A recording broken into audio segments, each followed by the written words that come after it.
I've told this story many times in my head, but never out loud like this. It begins not with betrayal, not with tears, not with a business collapsing under the weight of lies. No, it begins with two little girls. Two sisters. If you could have seen us back then, you never would have believed how it ended. My sister Layla was born 2 years before me, and for as long as I can remember, she was larger than life. She had a way of entering a room and pulling all the attention toward her, even as a child. Bright eyes, quick laughter, bold words. Me? I was quieter. I observed before I acted. If Layla was the flame, I was the steady wick that held it. Together we were unstoppable. We grew up in a modest home above my parents' grocery store. The scent of flour and spices filled the air. The sound of coins clinking in the register was the soundtrack of our evenings. Our parents worked tirelessly side by side to keep the shop alive. Layla and I would sit on the counter after school, legs swinging, helping customers bag their goods. Sometimes we'd argue about who would get to run the register. That was the fun job in our eyes. Other times we'd hide in the stockroom, making up stories about the lives of the customers who came and went. But no matter what we did, we always did it together. One summer day when Layla was maybe 12 and I was 10, the shop was quiet, the heat pressing down on us.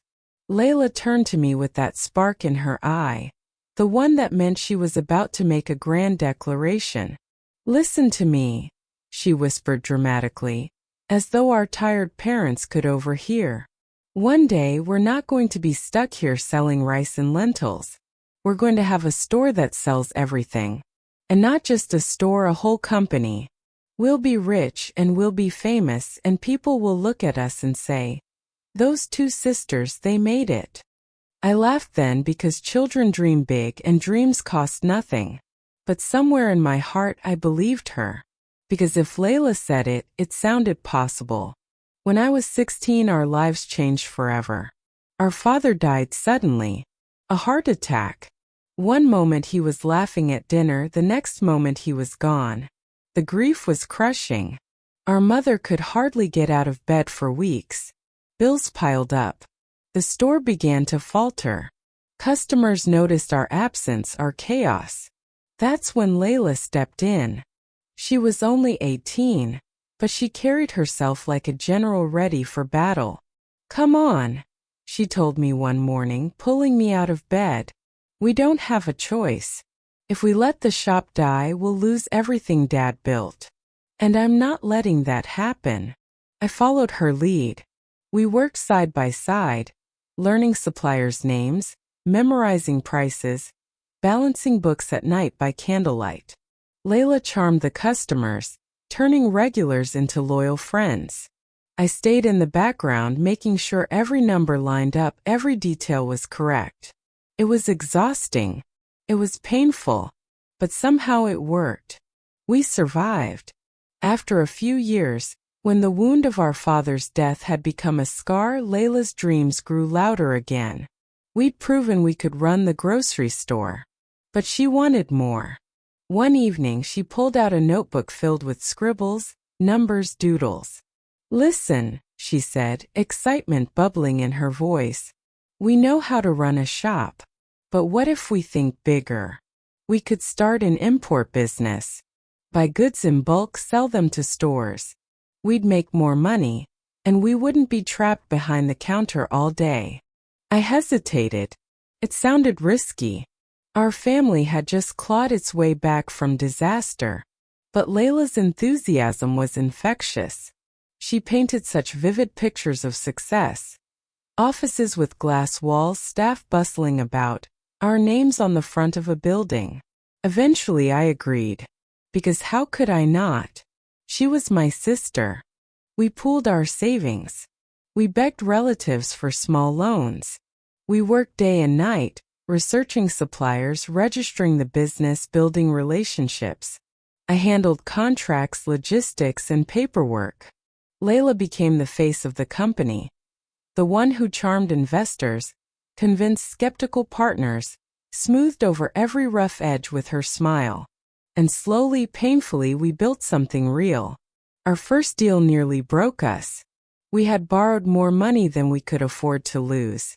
The shipment was delayed at customs for weeks, and I lay awake every night imagining our dreams crumbling before they even began. But Layla never faltered.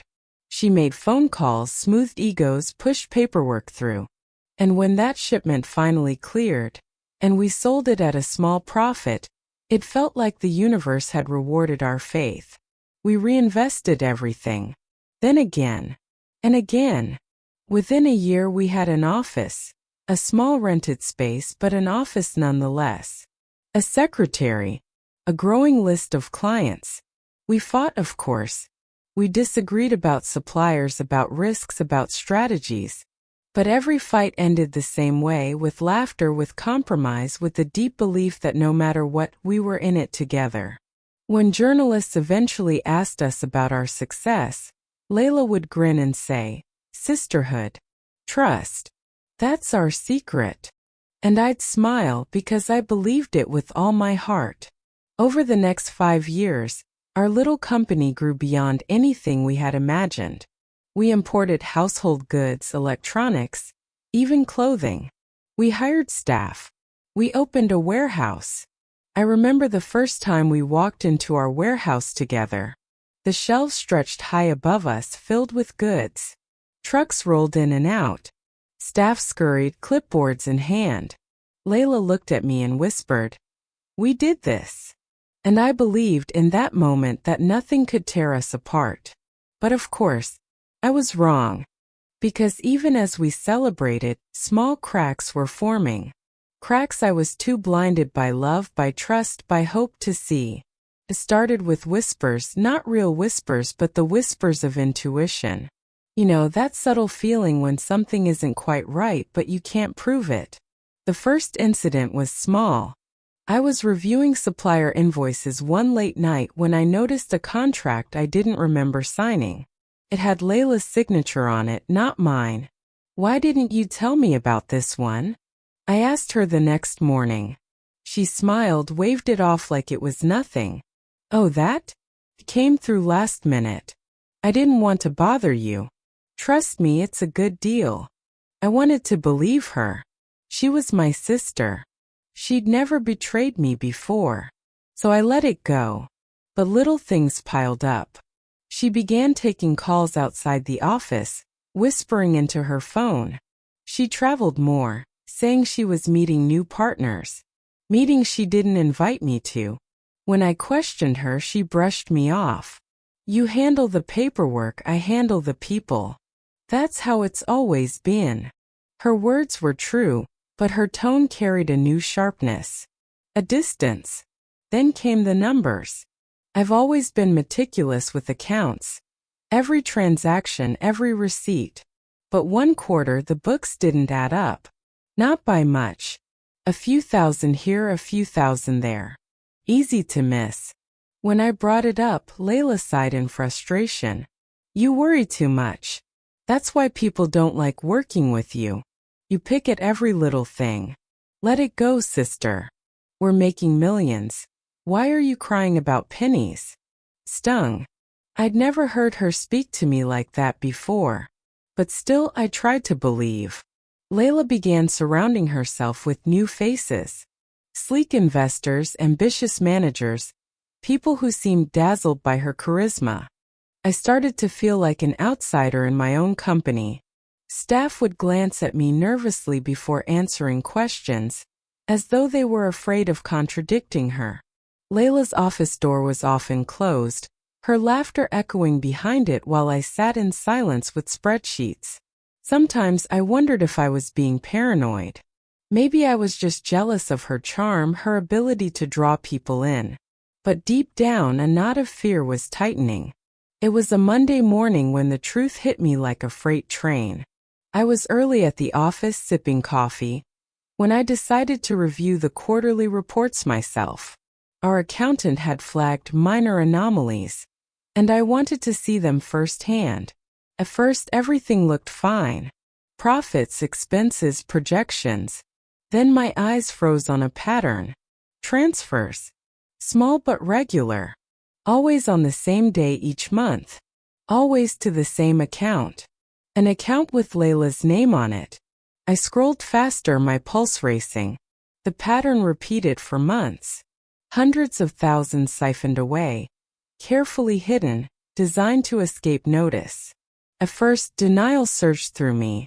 Maybe it was an accounting error. Maybe she had another explanation. But as I dug deeper, the truth crystallized into something undeniable. Layla wasn't just stealing. She was building her own side company, using our suppliers, our resources, our staff. And she hadn't told me. My sister, my partner, my blood, had betrayed me. I remember sitting there in the office, the report clutched in my trembling hands. The hum of the fluorescent lights overhead felt deafening. My chest ached. I thought of all the nights we'd stayed up late planning, dreaming. All the sacrifices we'd made together. The laughter, the tears, the hope. And for what? For her to bleed me dry? It felt like the ground beneath me had crumbled. If you're listening right now, let me pause and tell you something important. Betrayal like this isn't just about money. It isn't about numbers on a page. It's about the knife that twists in your back when you least expect it. It's about realizing the person you trusted most in the world was secretly plotting against you. If you've ever been betrayed like that by family, by a friend, by someone you trusted, then you know exactly the kind of pain I'm talking about. And if you felt that pain, don't forget to subscribe. Because here on this channel, we share stories that remind us we are not alone. Now, let me tell you what happened when I confronted her. I didn't storm into her office right away. I sat with the knowledge for 2 days, unable to eat, unable to sleep. Part of me wanted to be wrong. Part of me hoped there was an explanation. But the evidence was undeniable. On the 3rd day, I walked into her office. My hands clutched a folder, page after page of proof. Layla was leaning back in her chair, laughing into her phone. She looked so carefree, so radiant, like a woman with the world at her feet. When she saw my face, her smile faltered. "We need to talk," I said. My voice shook, but my resolve was steel. She hung up the phone slowly. "What's wrong?" I laid the papers on her desk. Each one a weapon. Each one a betrayal made visible. For a long moment, silence stretched between us. The tick of the clock on the wall was deafening. Then she laughed. A low, bitter laugh that sent chills down my spine. "You always were too curious for your own good," she said. My heart cracked in that moment. She wasn't denying it. She wasn't apologizing. She was mocking me. "You stole from me," I whispered. "From us. From everything we built together." Her eyes flashed with anger. "Don't be so dramatic. I didn't steal. I took what was mine. Do you really think this company is successful because of your boring spreadsheets? No. It's because of me. My charm. My connections. My face. You've been riding on my back this whole time." Her words sliced deeper than any knife. "We were a team," I cried. "We were sisters. We built this together." She leaned forward, her voice cold. "Teams don't last forever. I've outgrown you. It's time I take control." It felt like my entire world collapsed in that single moment. We screamed. We argued. Tears blurred my vision. I begged her to stop, to remember our bond, our family. She accused me of jealousy, of holding her back. That night, something died between us. The sister I had grown up with, the girl who shared my dreams, my secrets, my laughter, she was gone. And in her place was someone I didn't recognize. Someone willing to destroy me for power. When the confrontation ended, the office felt like a battlefield after the war. Papers scattered across the floor, words hanging in the air like smoke, and 2 sisters staring at each other across an invisible line that could never again be crossed. I walked out that day with tears streaming down my face. My body felt heavy, as though gravity itself had doubled. I had no idea that the worst was still to come. The next few weeks were chaos. Staff began whispering. Rumors spread quickly, whispers of betrayal, of a split between the sisters who once seemed inseparable. Clients grew nervous. Some pulled their contracts entirely, fearing instability. Our suppliers hesitated to extend credit. And Layla? She wasted no time building her empire. With the money she had siphoned away, she launched her own company. Sleek branding, flashy marketing, bold claims. And because she had always been the face of our business, many clients followed her without hesitation. It felt like watching someone take a knife not just to my heart, but to the very foundation of my life's work. I wanted to fight. I wanted to scream the truth from the rooftops. But how could I? Who would believe me? She was charming, persuasive, brilliant. And me? I was just the quiet sister in the background. Our mother was devastated. She begged us to reconcile, to remember the bond of blood. But every time we sat in the same room, venom filled the air. Layla accused me of trying to control her. I accused her of betrayal. Voices rose, tears fell, and our mother sat in silence, her heart breaking before my eyes. Relatives took sides. Some whispered that I should have been more flexible, more forgiving. Others muttered that Layla was greedy, power-hungry. Family gatherings became unbearable. The warmth of kinship turned into the chill of suspicion. Blood had once united us. Now it divided us. Eventually, the betrayal left the private world of family and entered the public world of courts and lawyers. I filed a case against her for embezzlement, armed with the records I had uncovered. She countered with accusations of mismanagement, painting me as incompetent. Courtrooms became our battlegrounds.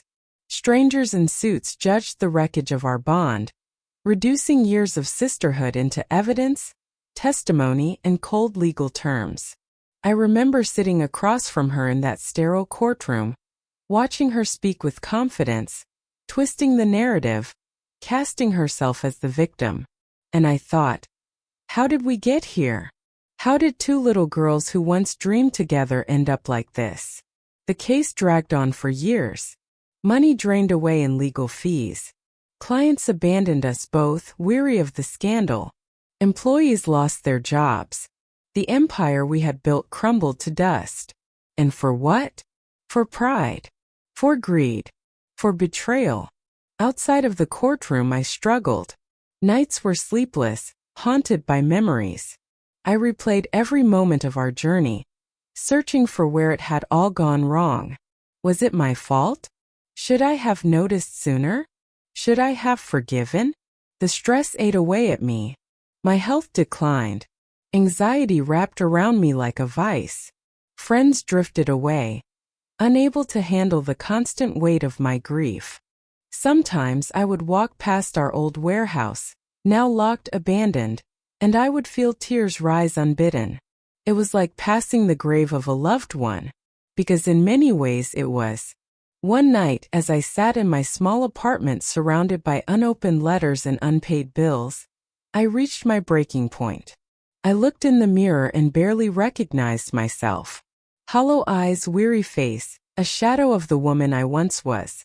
And then a thought came to me, clear, sharp, undeniable. If I let this betrayal define me, then Layla wins twice. Once when she stole my business, and again when she stole my spirit. I couldn't let that happen. So I began slowly, painfully to rebuild. It didn't happen overnight. Healing never does. I started small freelance consulting, helping other small businesses with logistics and accounting. My skills hadn't disappeared, even if my confidence had. At first, clients were hesitant. Some remembered the scandal. But those who gave me a chance discovered the truth. Behind the headlines, I was still capable, still reliable, still dedicated. Bit by bit, word spread. More clients came. My reputation, once shattered, began to mend.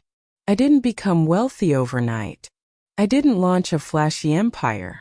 But I found something more precious, independence, work that was mine, success that was mine, a future that was mine, and most importantly, peace.